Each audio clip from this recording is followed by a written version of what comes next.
Hai, para penggemar setia Timnas Garuda. Jangan lupa pada tanggal 5 Juni, hari Kamis, tahun 2025, Timnas Indonesia akan menghadapi Cina di Stadion Gelora Bung Karno yang kick off-nya dimulai pukul 20:45 waktu Indonesia bagian Barat. Ini adalah laga yang sangat penting sekali bagi Garuda, di mana satu kemenangan akan menentukan nasib selanjutnya dari tim kesayangan kita semua. Jika kita lihat klasemen terakhir pada matchday ke-8, Jepang masih memimpin dengan 20 poin dan sudah dipastikan tim Samurai Biru ini lolos sebagai satu-satunya tim di grup C yang pertama kali mendapatkan tiket menuju putaran final Piala Dunia 2026. Kemudian siapa menyusul? Peluang terbesar di antara 6 tim di grup C ini adalah Australia. Australia dalam klasemen terakhirnya memiliki 13 poin. Dan dia butuh satu kemenangan lagi untuk bisa lolos langsung menuju Piala Dunia 2026. Lawannya adalah Jepang pada matchday ke-9 ini. Ini sangat menentukan. Laga Australia menghadapi Jepang itu akan dilangsungkan kira-kira beberapa jam sebelum laga Indonesia menghadapi Cina. Ini akan kita lihat nanti hasilnya terlebih dahulu. Jika Jepang menang, maka Indonesia punya peluang. Tapi jika Jepang bermain imbang, maka Australia lah yang mempunyai peluang besar lolos langsung ke Piala Dunia 2026. Di posisi 3 klasemen adalah Saudi Arabia. Nah, Arab Saudi ini memiliki 10 poin di klasemen terakhirnya. Dan tim Elang Hijau ini akan bertandang ke markas Bahrain. Tentu saja ini pertandingan sulit bagi mereka. Laga mereka ini nanti akan berlangsung setelah laga Indonesia menghadapi Cina. Arab Saudi bisa bersaing merebut 2 besar dengan catatan berhasil mengalahkan Bahrain. Karena mereka nanti terakhir akan menghadapi Australia dalam laga hidup mati. Lalu bagaimana dengan Indonesia? Saat ini ada di posisi keempat dengan 9 poin. Ini laga menghadapi Cina adalah laga yang sangat penting karena laga tersebut merupakan laga yang wajib untuk dimenangkan. Jika Indonesia menang, maka 3 poin bisa diraih.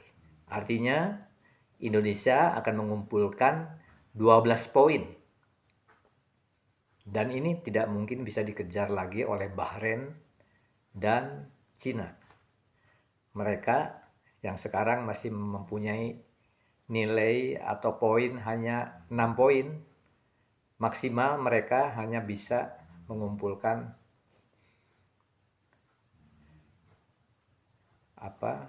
Bahrain akan mengumpulkan maksimal 12 poin jika pun mereka itu nanti menang lawan Arab Saudi dalam laga kandangnya. Sedangkan Cina udah pasti tersisih karena dia hanya tinggal menghadapi Bahrain pada laga terakhirnya Jikapun mereka menang, maka nilainya hanya terkumpul 9 poin. Nah, jadi kesimpulannya, laga lawan Cina, Indonesia wajib menang. Kemudian prediksi susunan pemain dan kondisi terakhir dari para pemain kita. Lalu kira-kira pelatih Patrick Kluivert akan menurunkan formasi seperti apa? Menurut perkiraan saya, Kluivert akan menurunkan formasi 3-4-3.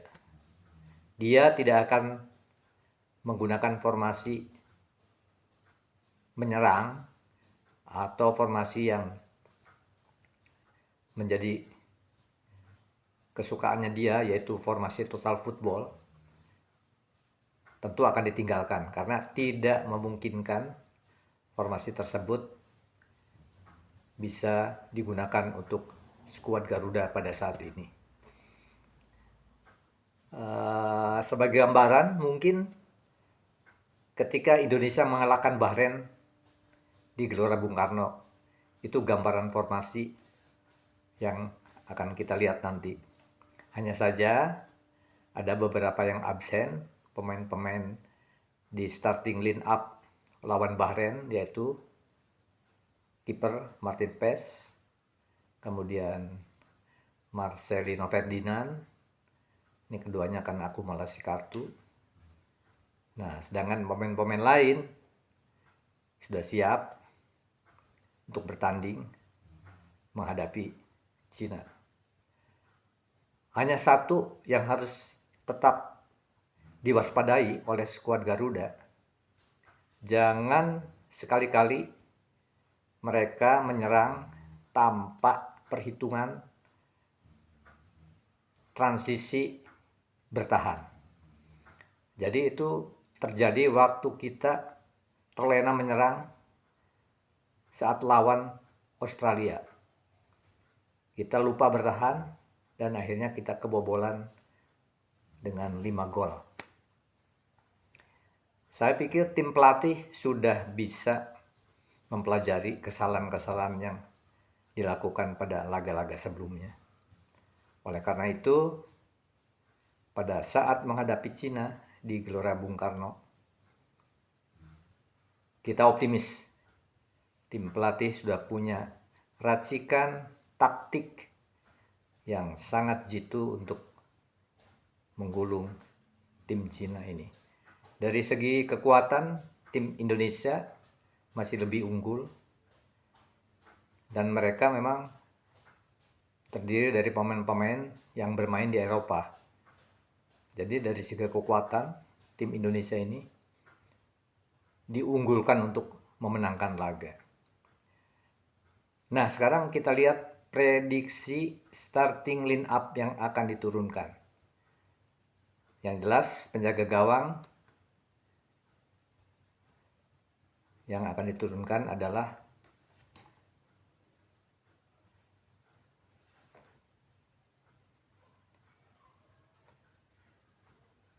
Aidero Mulyadi sebagai pengganti Martin Pes. Kemudian trio lini belakang yang nanti turun itu sama seperti yang diturunkan saat menghadapi Bahrain, yaitu Rizky Ridho di sebelah kanan, Justin Hubner sebelah kiri. Mereka mengapit Zai Ijaz di tengah. Trio back tengah ini saya kira cukup kompak dalam laga menghadapi Bahrain kemarin. Nah, kemudian back sayap sebelah kiri, back sayap kiri itu adalah Calvin Verdong.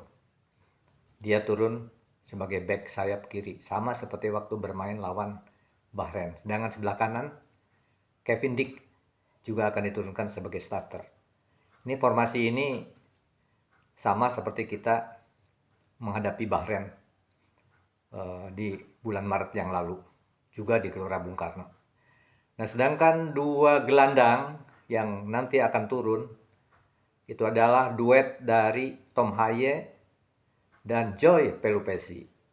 Ini juga adalah duet yang sama turun waktu menghadapi Bahrain. Nah, yang penyerang ini, Marcelino sudah tidak bisa bermain saat menghadapi Cina ini. Kemudian yang ada adalah Rafael Struijk dan Ole Romeni. Nah, Rafael ini sebagai pengganti dari Orat Mangun, ya, yang dia dalam keadaan sakit sehingga tidak bisa turun memperkuat timnas. Jadi trio depan itu kemungkinan adalah Rafael sebelah kiri, di sebelah kanan adalah kemungkinan sebelah kanan ini adalah Stefano Lillipali yang kemungkinan mengganti posisi dari Marcelino Ferdinand. Sedangkan Ole tetap sebagai penyerang tengah yang menjadi striker tunggal untuk menyelesaikan semua umpan-umpan yang diberikan oleh para pemain gelandang, pemain sayap, dan para penyerang lainnya. Kita lihat komposisi ini cukup ideal. Di lini depan masih ada Egy Maulana Fikri, masih ada Ramadan Sananta. Di posisi bek sayap masih ada Sayuri Bersaudara, masih ada Asnawi Mangku Alam, masih ada Pratama Arhan. Di posisi gelandang masih ada Ricky Kambuaya sama Ivan Jenner. Mereka kualitasnya relatif setara dengan dua rekannya yang turun sebagai starter. Oke, kawan-kawan, para supporter Timnas Garuda, mari kita dukung tim Indonesia untuk memenangkan laga yang sangat penting menghadapi Cina. Mereka yang tidak bisa hadir di Stadion Gelora Bung Karno, dukunglah dengan doa sambil menatap televisi dan mendukung dengan doa dari kejauhan. Bismillah, saatnya Indonesia memenangkan laga yang penting ini. Bravo Merah Putih!